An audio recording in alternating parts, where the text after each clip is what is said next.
In the last week of October, 2011, in a dusty Bureau of Land Management holding facility outside of Winnemucca, Nevada, a 72-year-old man named Silas Blackwood signed a series of federal documents, paid a fee of $9,375, and took legal title to 75 wild Mustangs that the United States government had deemed unadoptable.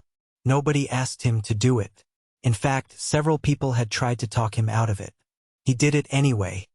To understand why, you have to understand the land he came from, and the ledger he carried not in his truck, but in his mind. Let me tell you about the ledger. It wasn't a book you could hold anymore, not really. The original, bound in cracking calfskin, sat in a cedar box in his study.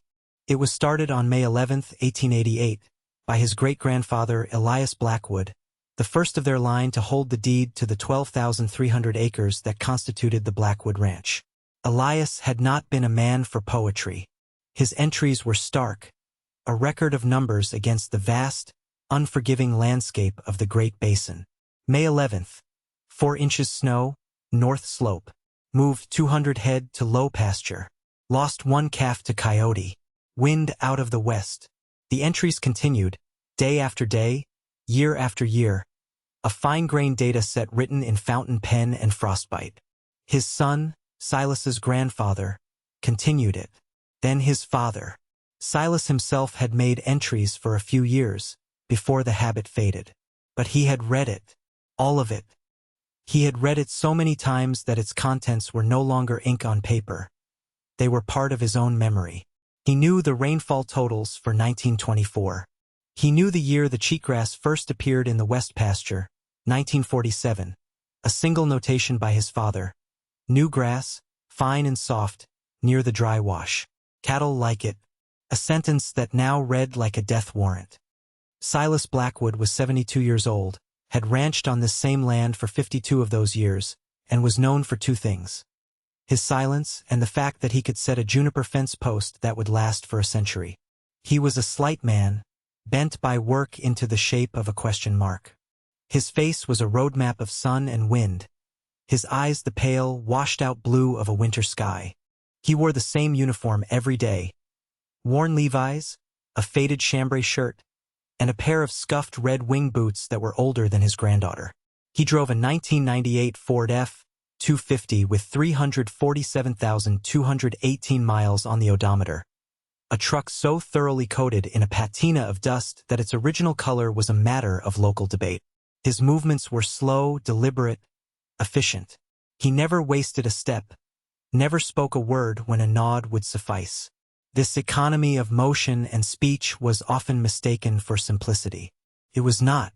It was the result of a lifetime spent observing a place that punished waste and rewarded patience. His inheritance was not just the land, but a way of seeing it. His family had never been wealthy. They had been survivors. They survived by understanding the subtle grammar of the sagebrush steppe. They knew that the health of the land was not measured in the fatness of a single year's calves, but in the depth of the root systems of the perennial bunchgrasses. They knew that water was not just a resource, but a prayer. And they knew about the West Bleak. Let me tell you about the West Bleak. It was a parcel of 4,120 acres on the far western edge of the ranch. It was called the Bleak for a reason.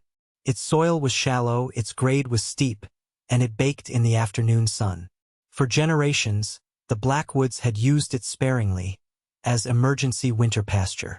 But in the 1970s, during a period of high cattle prices and government subsidies, Silas's father had leased it to a neighboring corporate ranch. For 10 years, they ran 800 head of cattle on it, year-round. They chased short-term profit, and in doing so, they broke something fundamental in the land. The native perennial grasses, the Great Basin wildrye, the Indian ricegrass, were grazed down to the nub, their deep roots starved. The cattle's hooves, thousands of them, day after day, compacted the soil into a hardpan, a surface as tight and unforgiving as a clay tennis court. When the lease ended in 1982, the land was a wreck. The cheatgrass his father had noted in 1947, once a minor player, had exploded. Bromus tectorum, an invasive annual from Eurasia. It was a master of disturbed soil. It sprouted in the fall, grew through the winter, set its seeds in early spring, and was dead and dry by June, leaving behind a thick, flammable mat of tinder that choked out any native seedlings that dared to sprout. The West Bleak had become a monoculture of cheatgrass. It was a biological desert. For 30 years, Silas had rested it. He ran no cattle on it. He fixed the fences and watched. But it did not heal. The hardpan shed water like a tin roof. The cheatgrass returned every year, a tide of pale straw. It was a 4,120-acre monument to a single decade of greed. It was a problem Silas had been thinking about for a very long time. His granddaughter, Maya, thought he was a relic. She was 22, fresh from Cal Poly with a degree in agricultural business. She loved her grandfather, but she saw him as a figure from a bygone era. She had spreadsheets. She had models for rotational grazing, soil moisture sensors, and satellite imagery from the USDA. She saw the West Bleak as a liability on the balance sheet, 4,120 acres of non-performing asset.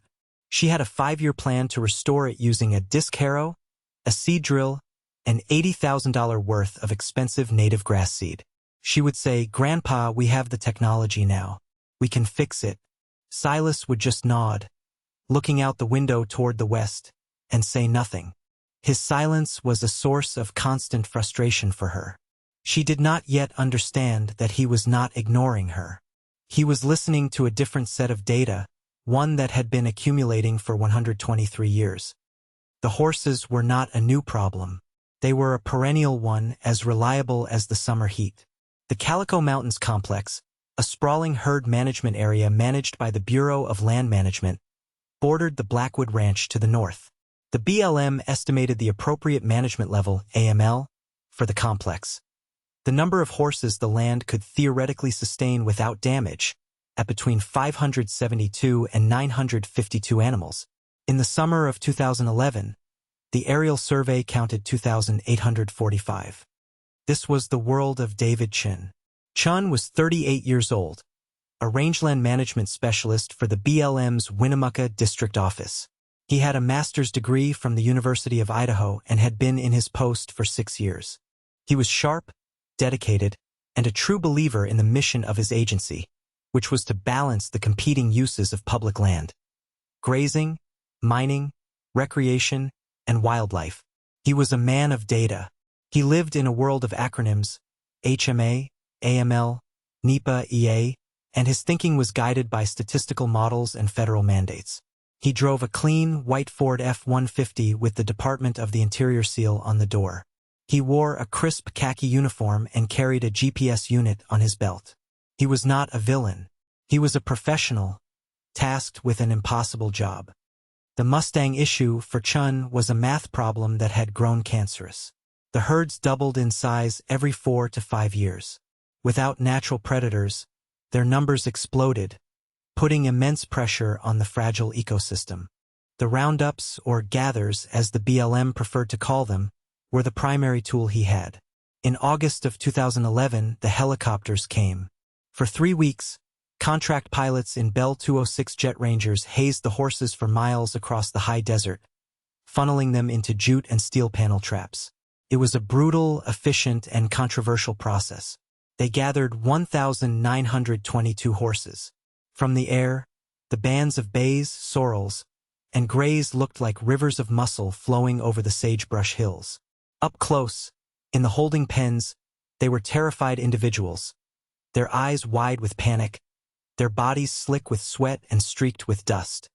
The process that followed was a massive bureaucratic sorting. Maras were treated with porcine zona pellucida, PZP, a fertility control drug. The healthiest, most conformationally correct horses were sorted for the adoption program. The rest, the old, the lame, the plain, the difficult, were trucked to long-term holding pastures in the Midwest, where they would live out their days at taxpayer expense. Let me tell you about that expense. In 2011, the BLM estimated the lifetime cost of care for a single horse in long-term holding to be nearly $50,000. It was a logistical and financial nightmare. David Chen's job was to minimize that number. He was good at his job. After the Calico Gather, he organized a series of adoption events. They were slickly produced affairs, with glossy brochures and a professional auctioneer. People came from all over the West, looking for a piece of the wild. They adopted 430 horses. Another 250 were sold to approved buyers with limitations on slaughter. The numbers were good, better than average. Chen's supervisor was pleased.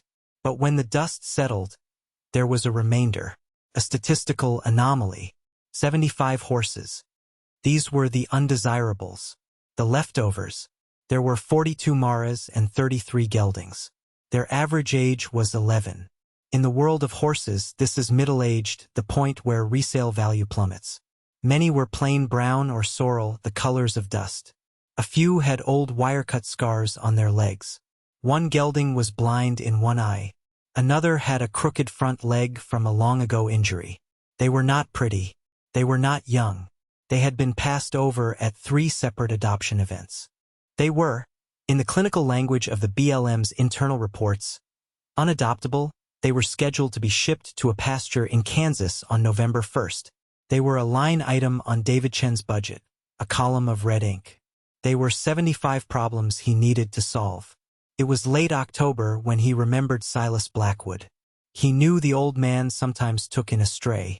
He thought maybe, just maybe, he could convince him to take a few, 5 or 10, off his hands. It was a long shot. He drove his clean white truck down the long dirt road to the Blackwood Ranch, a folder full of data on the passenger seat. The meeting took place in Silas's kitchen.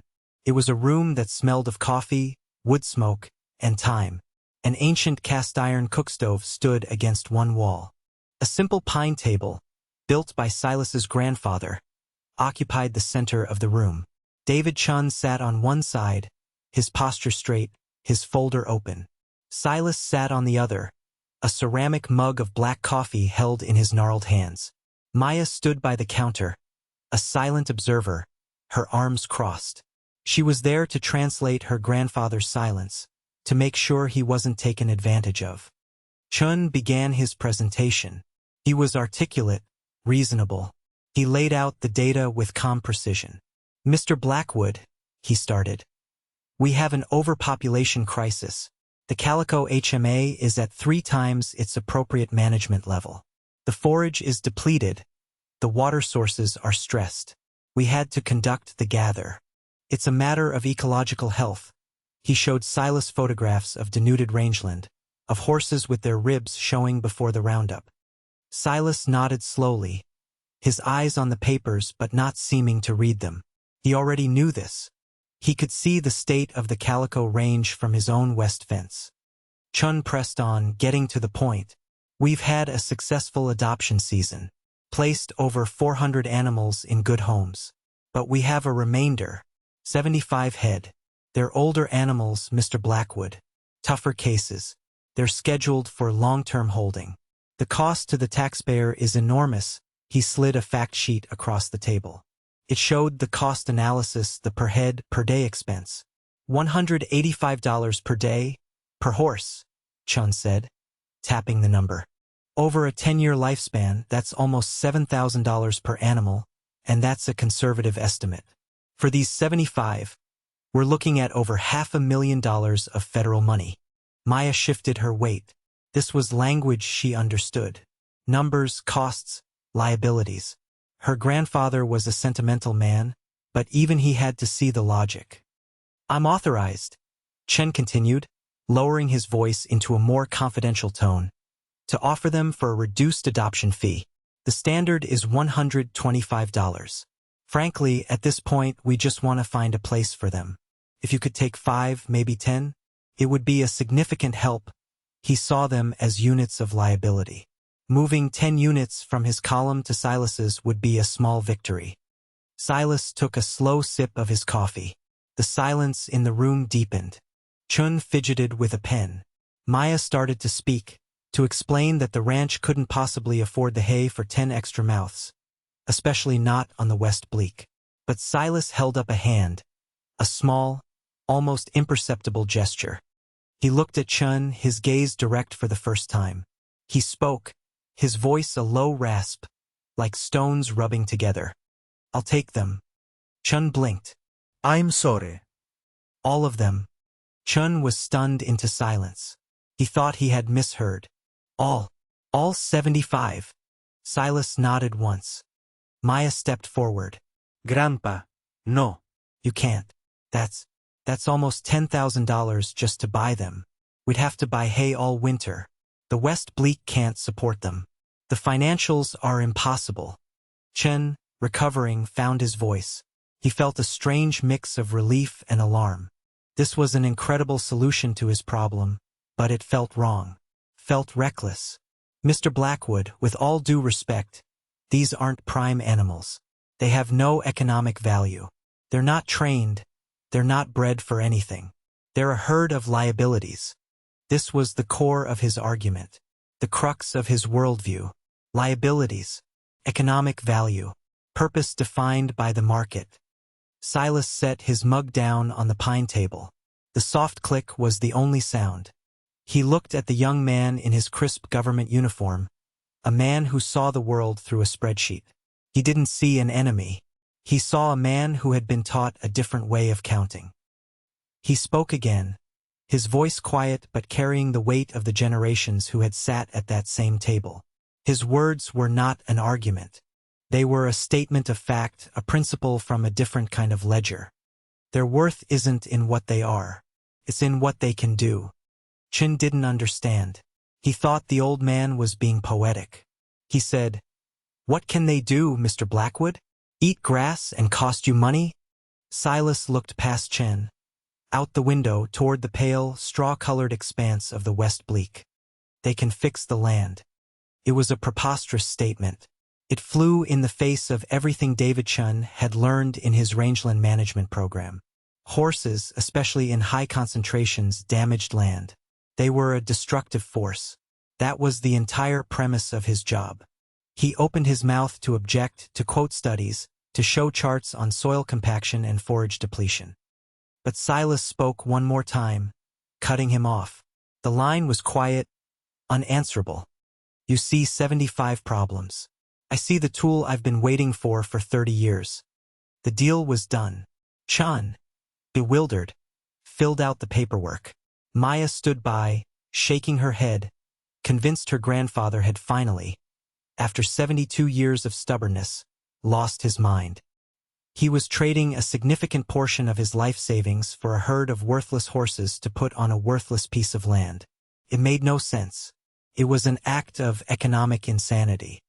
2 days later, 3 long cattle liners, paid for by Silas, rumbled down the dirt road to the Blackwood Ranch. They backed up to the loading chute that led to the West Bleak, the one with the juniper posts his grandfather had set in 1934. Silas stood by the gate, his hand resting on the weathered wood. The first truck door opened. The horses, confused and wary, hesitated. Then one, a lean bay mare with a star on her forehead, took a step, then another onto the ramp. She trotted down onto the soil of the Blackwood Ranch. The others followed, a river of brown, black, and sorrel, flowing out of the steel confines and into the 4,120-acre pasture. They fanned out, their heads low, snatching at the dry stalks of cheatgrass. 75 of them, the unadoptables. The community reaction was swift and predictable. At the feed store in town, the talk was of Old Man Blackwood finally going senile. 75 head? One rancher said, leaning on a sack of sweet feed. On the Bleak? He'll be hauling skeletons out of there by Christmas. The price of hay was already high. To buy enough to supplement 75 horses through a Nevada winter was financial suicide. Silas ignored the talk. He did not buy hay. He had a different plan. The West Bleak, in late October, was a sea of cured, dry cheatgrass. It was low in protein, but it was forage. It was calories. The horses, accustomed to the sparse diet of the public range, began to graze. Silas spent his days watching them, not from his truck, but from a high ridge on the eastern edge of the parcel, a thermos of coffee by his side. He watched their patterns. They did not graze like cattle. Cattle were methodical, lazy. They would eat the best grasses first, congregating near water, compacting the soil. The horses were different. They were constantly moving. They spread out, walking miles each day. He watched their hooves. This was the first part of the tool. The ground on the West Bleak was like concrete. 30 years of rest had not softened it. When the rare rains came, the water would hit the hardpan and sheet off, taking what little topsoil there was with it, carving small rivulets in the earth. The horses' hooves, untrimmed and hard as rock, acted like thousands of tiny chisels. With every step, they chipped and fractured the compacted surface. It was a subtle action, almost invisible, but it was happening 24 hours a day, 300 hooves, 75 horses times 4, constantly chipping at the armor the land had worn for decades. He watched their grazing. This was the second part of the tool. They ate the cheatgrass. They were not picky. They ate the dry, standing stalks down to the ground. And in doing so, they did two things. First, they removed the thick, flammable mat that prevented sunlight from reaching the soil and native seeds from germinating. Second, they were processing the cheatgrass and returning it to the land in the form of manure. A 1,000-pound horse produces about 50 pounds of manure a day. 75 horses produced nearly 2 tons of it. Every single day. They were not concentrating it near a water trough. They were spreading it evenly across 4,120 acres as they roamed. They were running a massive mobile composting and fertilizing operation. The winter of 2011 to 2012 was mild. The horses grew thin, but not dangerously so. They survived on the standing cheatgrass and by browsing the tougher, more fibrous sagebrush. Silas supplemented them with mineral blocks, but no hay. He hauled water in a tank on the back of his old Ford, filling a series of troughs he had placed strategically to encourage the horses to move across the entire parcel. In the spring of 2012, a new carpet of green cheatgrass appeared. But Silas, from his ridge, saw something else. Tiny shoots of things that were not cheatgrass. A few sandberg bluegrass seedlings. A lone squirreltail. Plants whose seeds had lain dormant in the soil for years, waiting for a crack in the hardpan and a sliver of sunlight. Maya saw only the cheatgrass. She ran the numbers. The horses had survived, but they were a drain. The cost of fuel for the water truck, the cost of the mineral blocks. The asset was still not performing. She argued with her grandfather. "This isn't working," she'd say, holding up a printout of her expense report. "We're losing money. We could have seeded this whole area by now." Silas would just listen and nod and wait. He was operating on a different timescale. His plan was not measured in fiscal quarters, but in seasons, in decades. He was thinking of a line from his great-grandfather's ledger, dated 1892. Heavy rains. West Wash flows again. Pond in the low swale is full. Good water. There had been no pond in the low swale for as long as Silas had been alive. The West Wash had been a dry, sandy cut for 80 years. The second winter, 2012 to 2013, was harder. More snow, colder temperatures. The horses got thinner. The talk in town grew louder. Silas finally relented and bought a single truckload of hay, not to fatten them, but to keep them strong enough to endure. He spread it in the areas where the soil was most compacted, forcing them to spend time there, their hooves and their waste concentrated where it was needed most. It was an investment, not a handout. Then came the summer of 2013. The drought. It wasn't a surprise. The ledger was full of drought years. But this one was different. It arrived early and settled in with a suffocating intensity. The spring rains never came. By June, the cheatgrass, which had barely grown 6 inches, was brown and brittle. The sparse native seedlings withered and died. Ponds and reservoirs across the county dried up. Ranchers who had mocked Silas the year before were now making panicked calls, trying to find pasture, selling off their breeding stock for pennies on the dollar.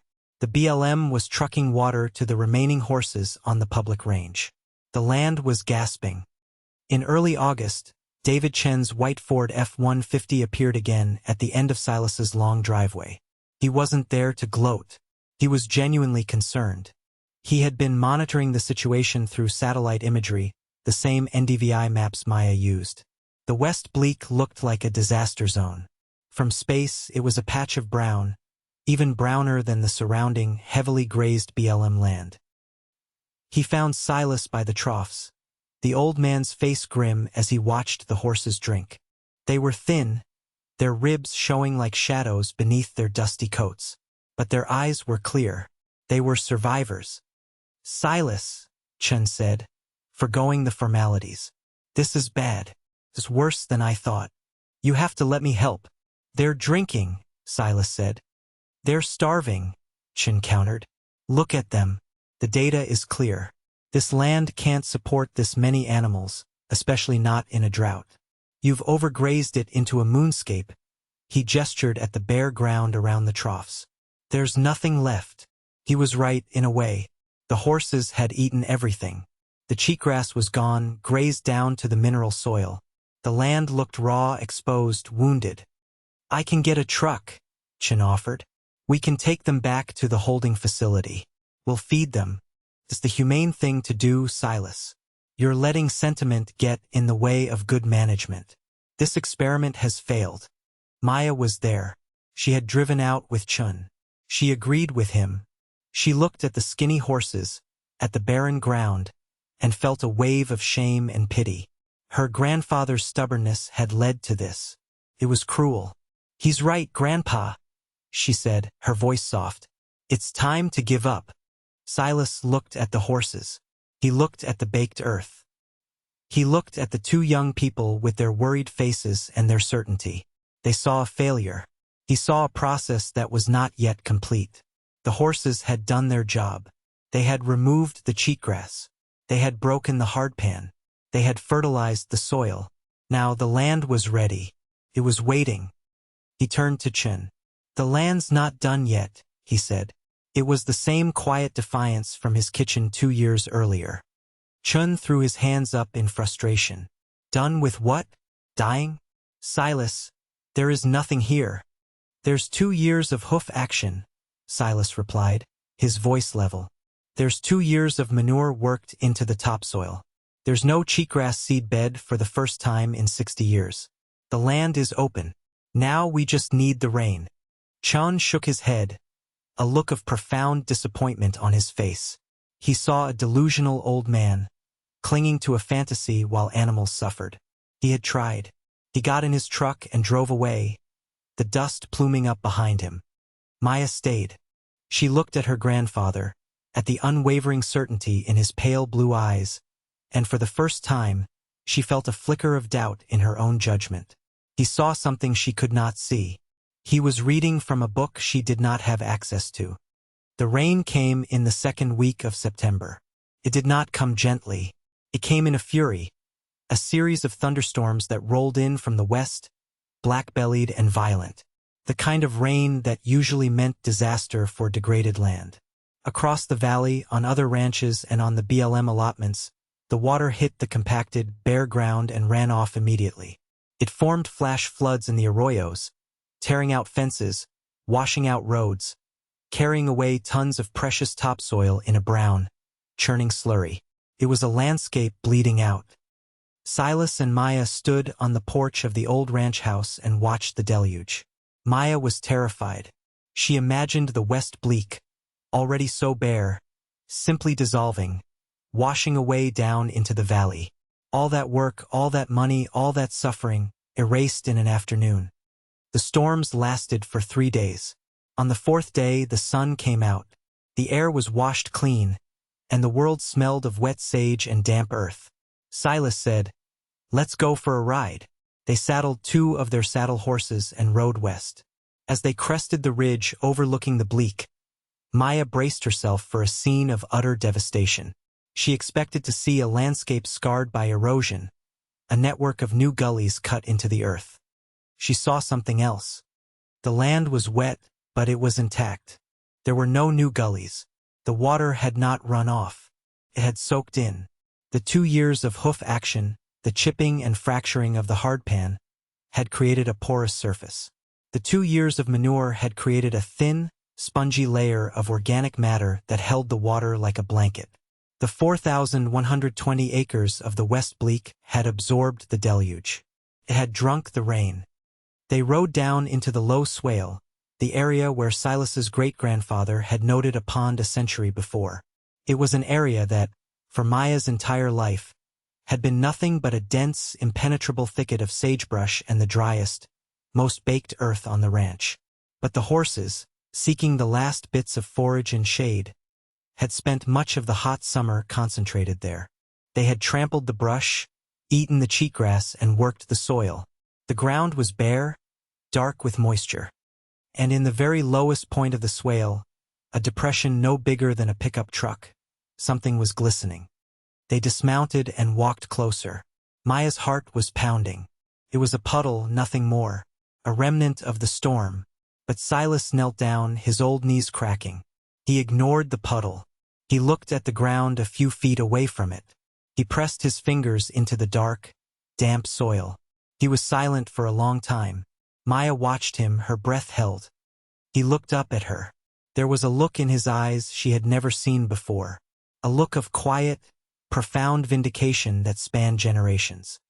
Elias was right, he whispered. He pointed to a spot at his feet. It looked like nothing, just wet dirt.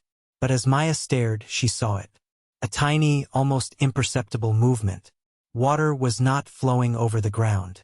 It was pressing up from beneath it. Slowly, magically. A sheen of moisture appeared on the surface, coalescing into a droplet, then another. Water was coming out of the ground. The horses had not just prepared the land to absorb the rain. They had done something more fundamental. By removing the thirsty, shallow-rooted cheatgrass and breaking up the impermeable hardpan, they had changed the hydrology of the entire basin. The rainwater that had soaked in was recharging the underground water table. And here, in this low spot, the water table was now high enough to breach the surface. It wasn't a puddle from the storm. It was the rebirth of a spring. The forgotten pond. The tool had not just fixed the surface. It had fixed the source.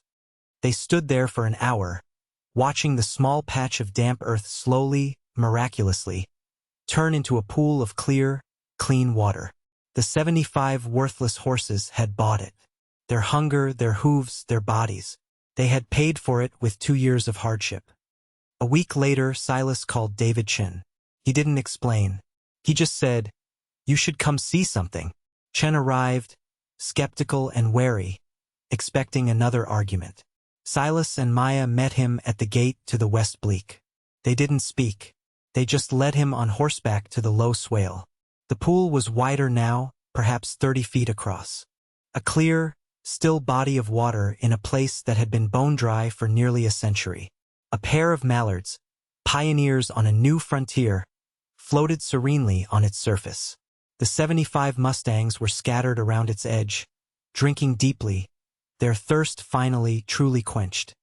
David Chen slid off his horse. He walked to the edge of the water. He stared at it, his face a mask of disbelief.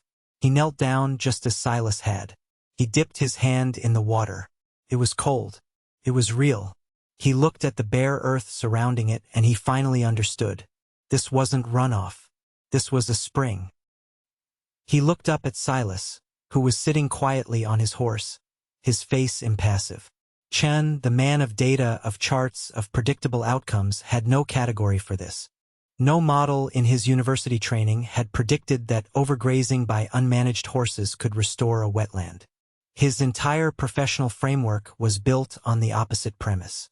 He had called the horses liabilities. He had called the land a moonscape. He had called Silas's plan a failure. And he had been wrong on all counts. The evidence was right in front of him, shimmering in the Nevada sun. "How?" Chen asked, his voice barely a whisper. Silas just pointed with his chin toward the horses. "Them," he said. "They remembered what the land forgot." The aftermath unfolded slowly, with the same deliberate pace as Silas's plan. The pond, fed by the restored spring, became a permanent feature. Within 2 years, cattails and rushes grew along its banks. The native perennial grasses, their competition gone and the soil prepared, began to return in force. Not just in the swale, but across the entire 4,120 acres. Great Basin wildrye, squirreltail, Indian ricegrass. The seeds had been there all along, a patient library waiting in the soil. The horses had simply unlocked the door. The West Bleak was no longer bleak. It became the most productive pasture on the entire ranch. The 75 horses, sleek and fat now, shared it with Silas's cattle, which he managed in careful rotation, moving them with the same quiet intention he had learned from the Mustangs. The carrying capacity of the land had not just been restored, it had been increased. The 75 worthless animals had created an ecological and economic asset of immense value. They had paid back their initial $9,375 cost 1,000 times over. David Chun did not file a report that called Silas a fool. He filed a different kind of report.